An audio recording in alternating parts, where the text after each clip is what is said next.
So it's been a long time since we've started these conversations this way. And we're going into winter, and I have to say, personally, I'm finding it difficult, not so much in terms of the work, but in terms of waking up in the dark. And, the short days are adding to the weight of COVID, of the COVID pandemic and the restrictions. And it's difficult. And I know it's difficult not just for me, it's difficult for many people. And I'm both fortunate and unfortunate. I have to be out of the house a lot, and I can't stay home, which is really the right thing to do, not to be locked down, but to just limit contact, definitely not to be attending events. And there are a lot of irresponsible people out there. There truly are. And even here at the shul, we've had to change our rules for the very limited b'nai mitzvahs that we do. We have to be stricter about numbers and protocols just because it's just becoming less and less safe.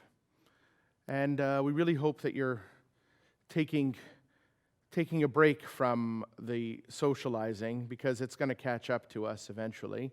Maybe not for you, and here we go back to where we talked about. It might not be for you, but it might be for you to someone else. And it's hard. I have a child in school, and many of you do, and there has to be a separation. There's no doubt that COVID has morphed. There's no doubt that treatment has changed. There's no doubt that we're much more well aware of how to deal with things. There's no doubt. But I spoke to a number of doctors this week that are connected to our shul, and infectious disease specialists, to talk about what the future looks like. And without being pessimistic, the reality is we're entering flu season, so make sure you get your flu shot. We're entering the dark days of winter, which generally are not really good for people who suffer from mental health issues. It's very hard, and people have seasonally affected disorder and things like that. These are real, and it just adds to the general malaise. We're also entering the holiday season. We have Hanukkah, others have Christmas, and those are very, very socially intimate seasons, because they generally are times when, no, you're not going to gather with strangers, but with family, yes. And the hard part now is to say to family, no. It's very hard for young children and their grandparents not to see each other. This is very difficult for both parties. And yet we're called upon to try to carry on as normal, but safely, and I urge you strongly to do that. Don't get caught up in the wave that I see all the time. Oh, it's a simcha. Oh, it's a time of mourning. We need each other. Oh, it's a holiday. It's once in a while. It's not that bad. And then I don't even want to get into those who are of the opinion that it's fake. It's a government plot. I'm not qualified to talk about that. I'm not even qualified to talk about the medical side of it. I'm certainly not qualified to talk about the conspiracy side of it. But what I am qualified to talk about are the values of Jewish life, which, while are not inherently political, are fundamentally so. And those are the things I want to address, because I want to talk about, not about what is available to us everywhere, which is science and pseudoscience, but rather I want to talk about our traditions and our values and how those are useful and relevant in today's day and age. And today I'm not happy about what I'm going to share with you, because it really bothers me tremendously to talk about Abraham. Because Abraham, for many of you, and I've talked about this nonstop, we have almost a juvenile view of the Torah, and we refuse to go back and look at it closely. Why? Possibly because of how they taught it to us, possibly because of how it felt when we were taught as children, and possibly because we were given the mistaken belief that the Torah was a flat children's book written for people who are believers, and anyone else will find nothing of value in it.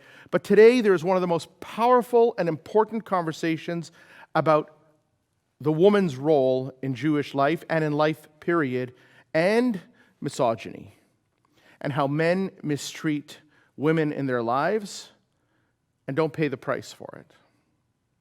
It's a very interesting conversation. And it bothers me because Abraham, as you know, is considered the white-bearded patriarch of the Jewish people. Why do we attribute such greatness to Abraham? What did Abraham do that was so great? What did Abraham do? Yes, when Abraham was pressured to be part of the idol worship cult of his era, he chose monotheism. He chose God. It's important. As a matter of fact, I spoke last week about Shem, about one of the children of Noah being Shem, and out of there comes the word Semite, Shemite. So an anti-Shemite is someone who is anti the children of Shem, most notably Jewish and later on Muslims. But there are many people who are descended from Shem. Those of you who can do this kind of work will know there are many, many people. Noah only had 3 sons. So the whole world is descended from those 3 people. So you have Shemites, and it's interesting because Avram spends his early life, once he breaks with his family's traditional culture of idol worship, or some might call it heathen worship, or it might just have been an alternative form of God, whatever it is, whatever their schism is, Abraham continues likro b'shem Hashem, to call in God's name. He is someone who carries on the tradition of using the Shem, of the name of God, wherever he goes. And in fact, at the beginning of this week's portion, you'll find that he calls people to him, and he gathers together with Sarai, his wife. They gather a multitude around them. When you grow up in a world of ultra-Orthodoxy, there's an auxiliary or a tangent to ultra-Orthodoxy, which is the Baal Tshuva movement. Baal Tshuva means someone who is the master of return, or someone who has engaged in return. Someone who presumably grew up secular, non-religious, of a different denomination, or grew up without a good Jewish grounding, has returned to the fold, namely the truth of orthodoxy. So the Baal Tshuva movement can be traced to post-war America, in which American Jewry was not particularly fervent religious. They were observant, they were orthodox, they had a lot of rules, but they also had a lot of things they didn't follow. They didn't have milk that was from cows that were supervised to make sure they were Chalav Yisrael, that no other milk was in there. It was presumed there was nothing in there and it was kosher. They didn't have Chalav Yisrael. They didn't have Pas Yisrael. They didn't have bread that was baked by an oven turned on only by a Jew and supervised. They didn't have that. They didn't have Yashan and Chadash, which is wheat that had to be, a new wheat was prohibited after Passover. Only old wheat from the previous season could be used. They didn't have any of that. They didn't have a lot of the shtick that we have now. They just didn't have it. They didn't have glatt kosher. They had kosher. So they didn't have a lot of that, and most women did not cover their heads with shaitels. They didn't have wigs. Some women covered their head in shul, the doily or with a hat, but women generally did not go with their heads covered, certainly no kerchiefs. The whole Hasidic influence on Orthodox Jewish life in North America and Israel didn't even exist because it was all stuck in Europe. It was very rare in North America.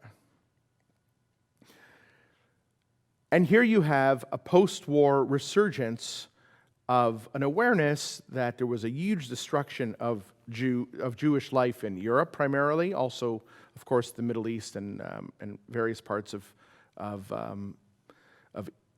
Salonika, Greece, Northern Africa, and so on.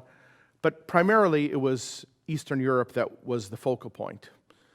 And the survivors, or the remnants, came and tried to rebuild their lives, both in Israel and in North America. And you realize, of course, Israel was a fledgling society at the time, so it wasn't as easy to build a dynasty or to rebuild over there. Whereas in New York and in America, it was possible to do it.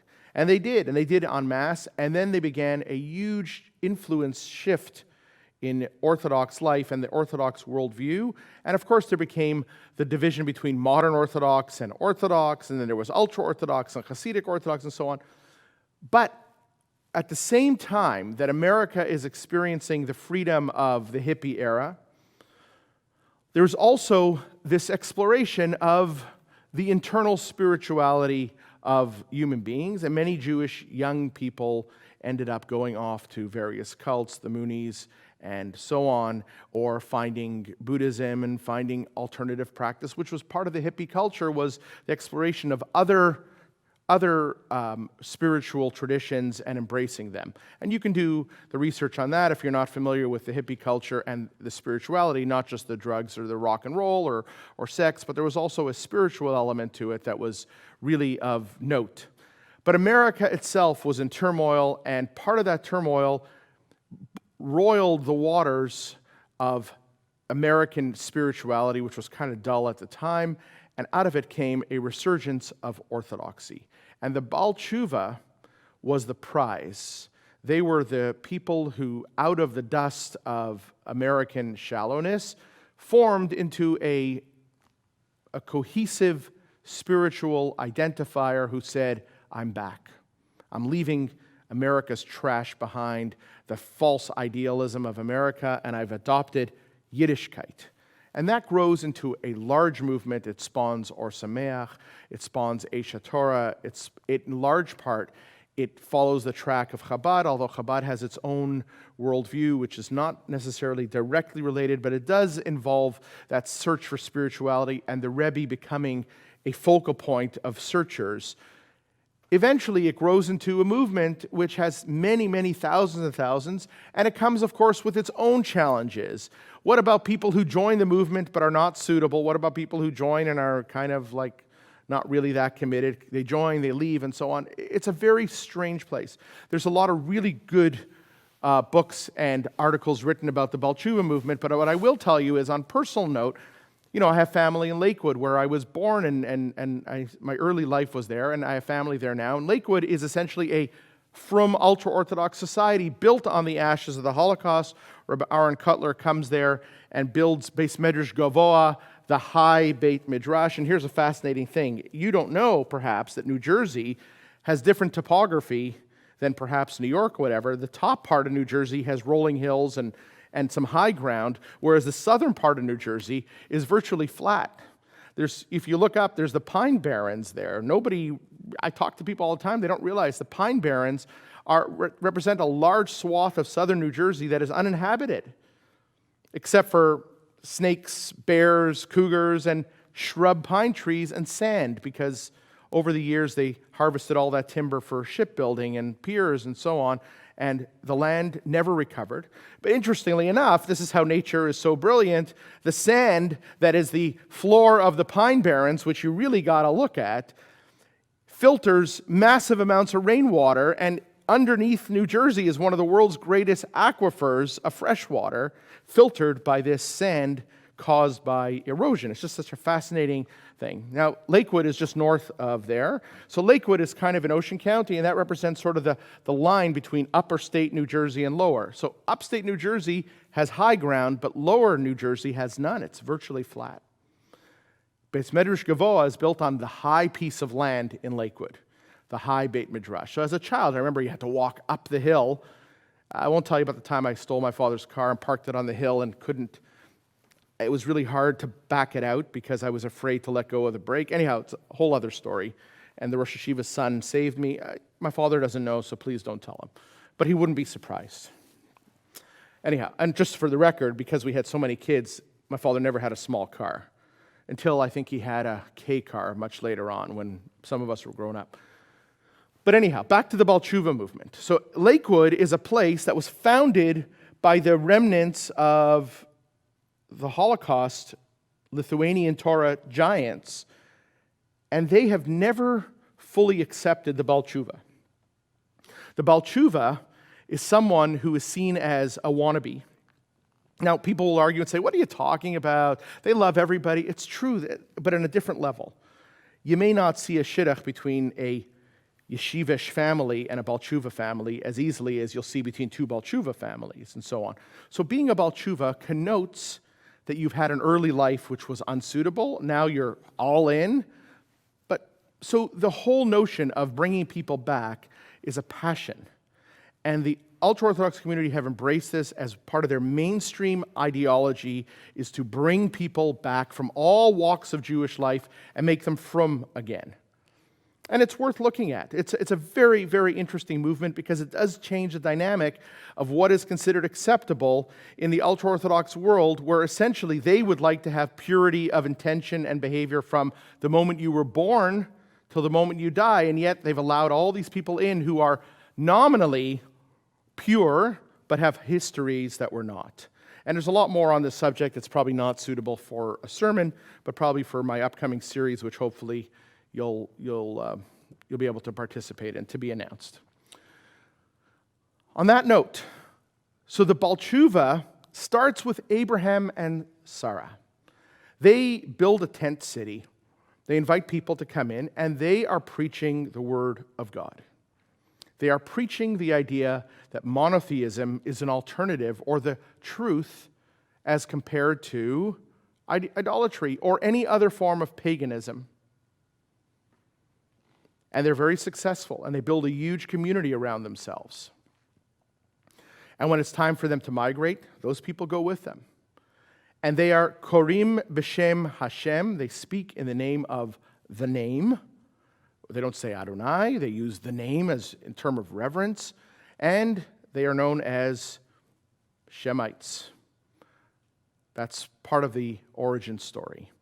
But Abraham, interestingly enough, and I argue this, I'm not a scientist and I don't have the ability to produce academic research, but I will tell you that if somebody is interested, my belief, and it comes from both study and text and reading and just tangible awareness, Abraham was actually not a monotheist.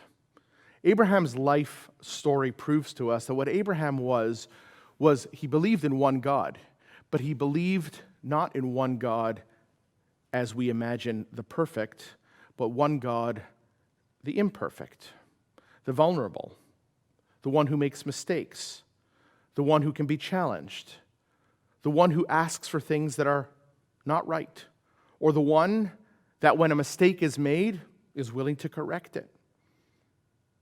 Just think about that for a moment. It's not about one God. It's about one imperfect God, much more like us as human beings than God of our imagination.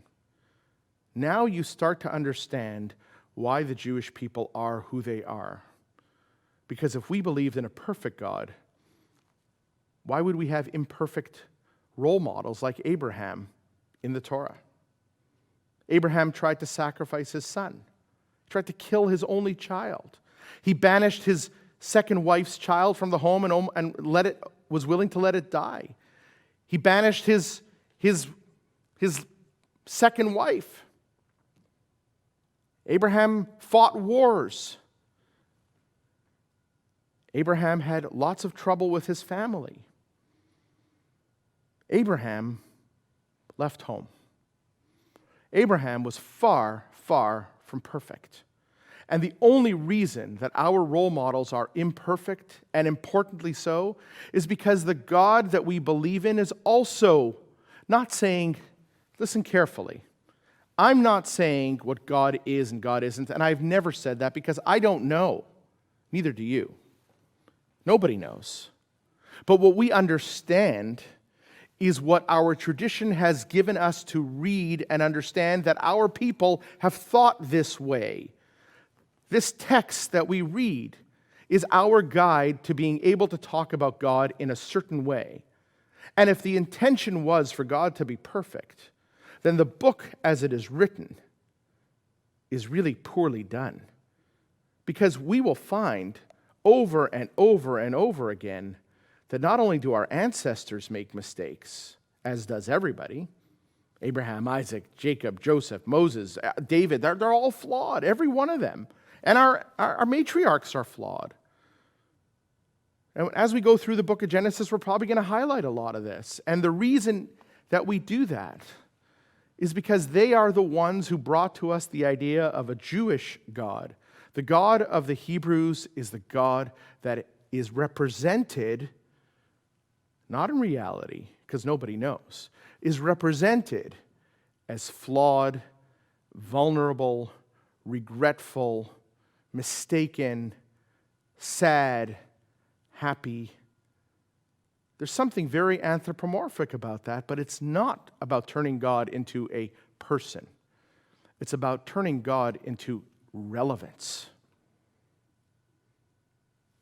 What need do most people have of a God that is perfect and unapproachable?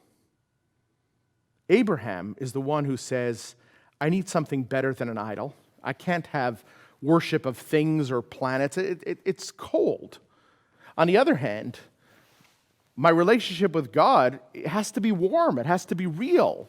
And it is real. And Abraham and God set about arguing their entire life, and so does Sarah. And they don't agree. And there's giving and misgiving. And there are mistakes on all sides. And our ancestors are deeply imperfect. And they embody, ironically, their relationship with God in a healthy way, as opposed to God's perfect, our ancestors are imperfect. Or our ancestors are perfect, and God, of course, is perfect. Well, that's the way I did not want to grow up. I did not want to grow up, as I said last week, in which everything about the Torah, using the patchwork of magic and a midrash here and there, and a little twist in the simple meaning of a text, eliminating a word, adjusting it, smooths all the bumps. God is perfect. The ancestors are perfect. And you, the reader, who have doubts, you are the problem. No, you're not the problem. You are the solution. Just like our ancestors were the solution. Just like it was their job to take real people and a real God and try to have a conversation. And in this week's portion, we come across something really difficult to understand. It's the opening of the parasha. It's not the portion we read today because we're on Triennial Cycle Part 3. But if you want to follow along or you want to look at this later, it's the opening of Parashat Lech Lecha, chapter 12. And in chapter 12, it opens up by saying, God says to Abraham, Lech lecha me'artzecha, go from your land and from your homeland, like your territory and your homeland, and from the home of your family to the land that I will show you.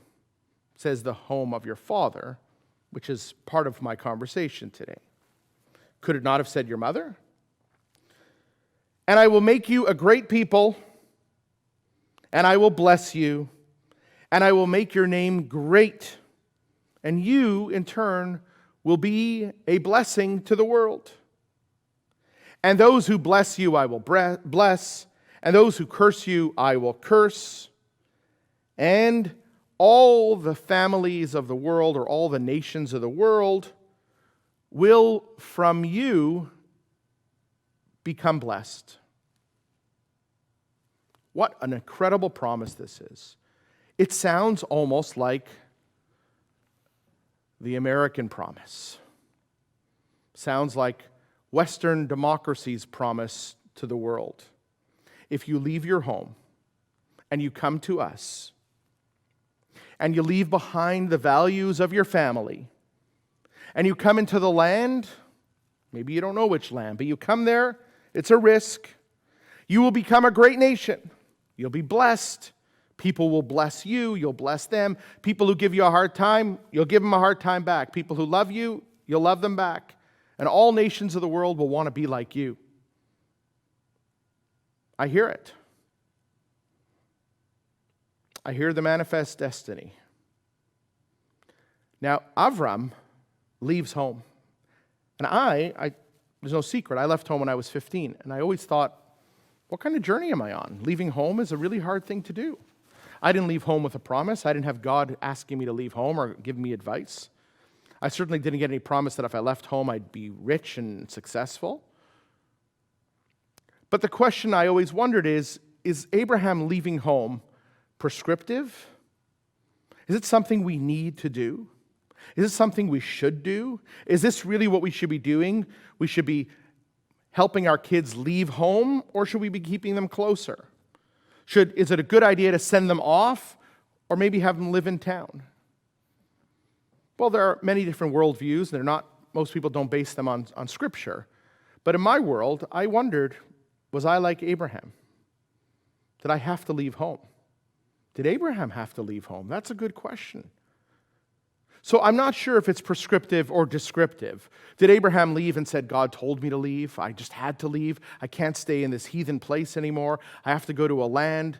Oh, I've got a vision that if I go there, I'll be successful. Or was it, in fact, God says, I'll send you there, and I promise you, I'll give you the land, and I'll take care of you. And there's a lot of promises that follow here. Or was it just Abraham having a midlife crisis? He's 75 years old.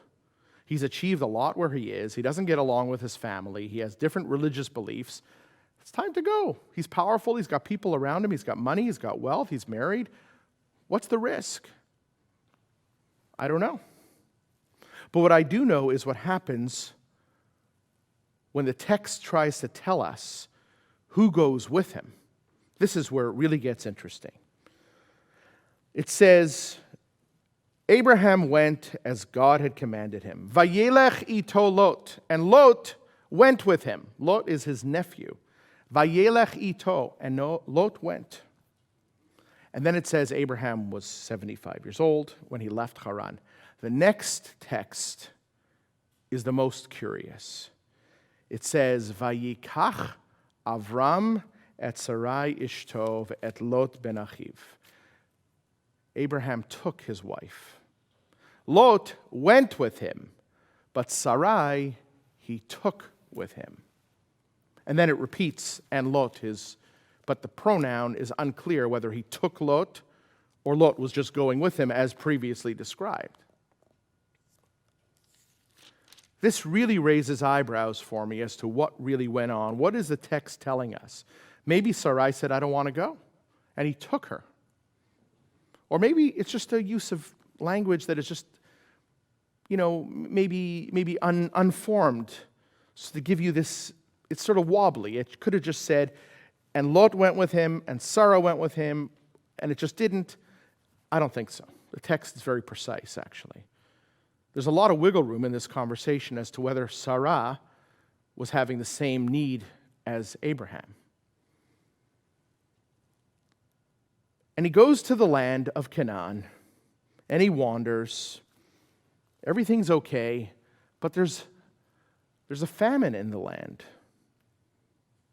And he needs to go to Egypt, which was an established empire, and they took good care of their crops, and they had the Nile, and they had irrigation, and they had floods, and they managed to develop a system where everybody had food, and they have to go to Egypt to get food. And Abraham's got a problem. He realizes that his wife, Sarah, is beautiful. And he says to her, and it's shocking, this should be a shocking text for anybody. I just want to challenge you to imagine getting off a plane and coming to customs and saying to your wife, look, I know you're hot. I know. They know you're hot. Everybody knows it. And when you arrive in this country, they're going to see you, and the king, who can do whatever he wants, is going to get word that you're here. He's going to want you. What you need to do is you need to say, that's my brother. I'm his sister. Because what's going to happen is, if I'm your husband, they're going to put me in jail, they're going to eliminate me, and then you're available to the king. But if I'm your brother, they'll take care of me, because I'm your brother. He says to Sarah, Hinena yadati ki isha yefat mareat. I know that you are a beautiful woman. There's a whole conversation about why he knew, why he didn't know earlier. Did he just find out? Anyhow. It will be when the Egyptians see you and they'll say, this is his wife, they'll kill me, and you will live. Please say, Imri na achotiat. Please say you are my sister, so that it will be good for me because of you, and I will have my life spared because of you. Somehow, Abraham is showing an extraordinary narcissism in which she has to lie about their relationship. Yes, there's a risk. It is dangerous here. She has to lie, but what happens is he doesn't say, so that we will benefit, so that we will survive. He says, so that I will benefit and I will survive because of you. Does he mean you're going to go your own merry way, but at least I won't die? What does he mean here? It's not clear. It definitely doesn't have that high romance in which he says, I'm going to die just to defend you as my wife. Certainly not. And certainly you can argue, and you're certainly entitled to argue, it's a strategy. People do all kinds of things to survive. He was genuinely scared. Well, if he was genuinely scared, maybe he could have considered a different country. Why did it have to be Egypt? Maybe it could have been somewhere else. Maybe he could have done another deal. He had a lot of money. He could have had people bring him food from Egypt. Why does he have to go to Egypt? Now, probably what happens, he goes there, and it dawns on him he's in big trouble. He never thought about it. But he wants Sarah to lie, and yet it doesn't say so that we are successful. It says, so I'm okay.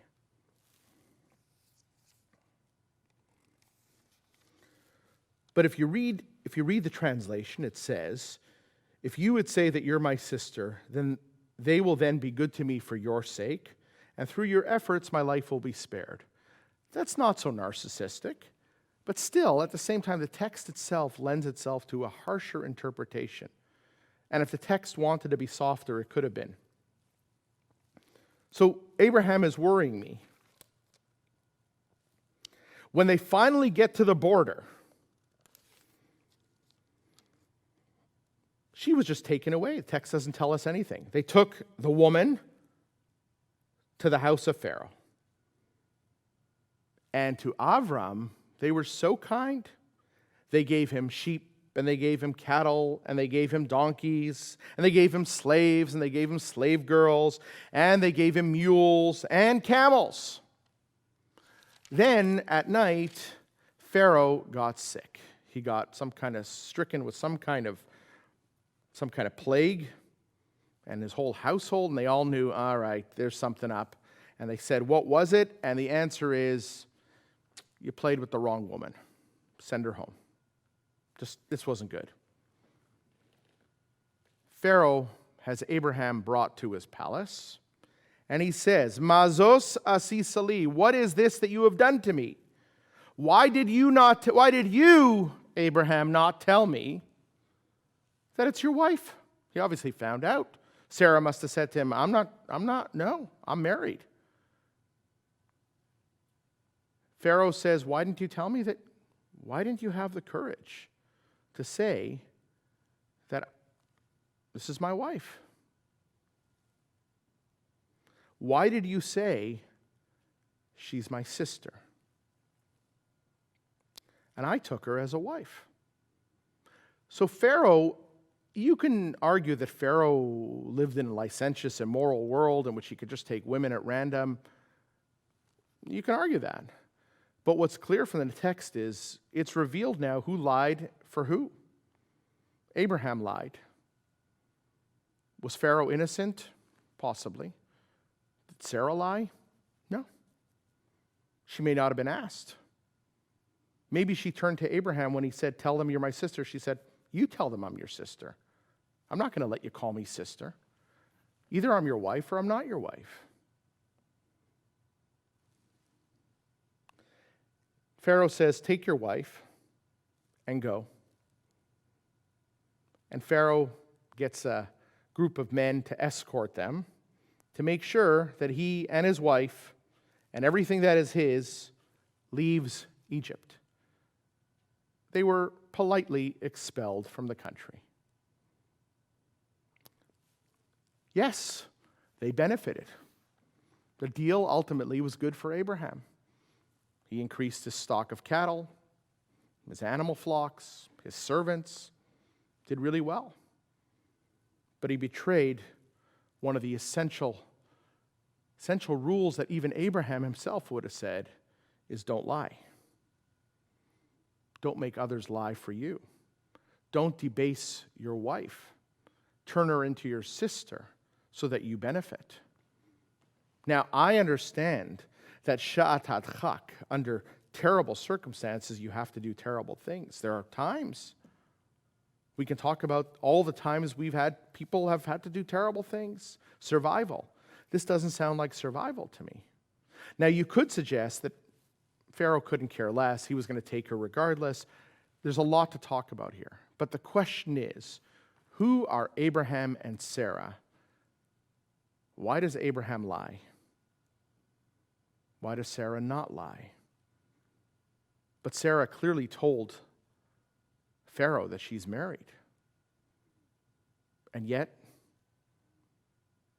the whole story is left unclear to us, but with a taste in our mouth that says, Abraham went from his home willingly, and Sarah, it sounds like, went unwillingly.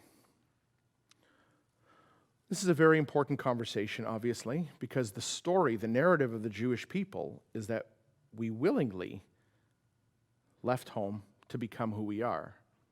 And it's not quite clear. And as we go forward in the weeks to come, you'll start to see Sarah and Abraham have a schism. There's a terrible moment in which Abraham blames Sarah for being incredulous or laughing at the notion that at an advanced age of 90, she's going to have a child, where Abraham himself is incredulous. We'll explore that together. But importantly today, you've started to understand the nature of God in Abraham and Sarah's worldview, which is the idea that nobody is interested in a relationship with a God so remote and so perfect. And that is why the text spends all the time highlighting these intimate, domestic conversations in which it is revealed that Sarah and Abraham are not the perfect couple. They are not Tata Avrum and Mama Sure and the Heilige. They're what Heilig Vus? Heilig what? They're holy? Yeah, they're probably sacred to us because they're honest. They're sacred because their stories are told. How many of us would allow our stories to be told so that for future thousands of years we are studying the intimate workings of our patriarchs, not to know what to do, but also to know what not to do? Most of us don't have the courage to do what they did. That's why we revere them. We revere the writers or the authors or the inspired teachers who put the Torah together in such a way that allows it to be the most real and practical document, not for life, but for conversation. This is a great conversation. And if you start with the eyes that I'm sharing with you to look at the text again, it's not juvenile at all. It's probably exactly what is going on around you and your life all the time. We'll continue the conversation next week. In the meantime, I want to leave with the words of the Haftorah in Isaiah today. It says that Ish et re'eu ya'azoru ulo achiv yomar chazak. Every person offers help to their fellow person, and they say, be strong. Don't let this get to us. It's back. It's not good. But we're stronger. We know what to expect. We don't have an end. But we've been through phase 1.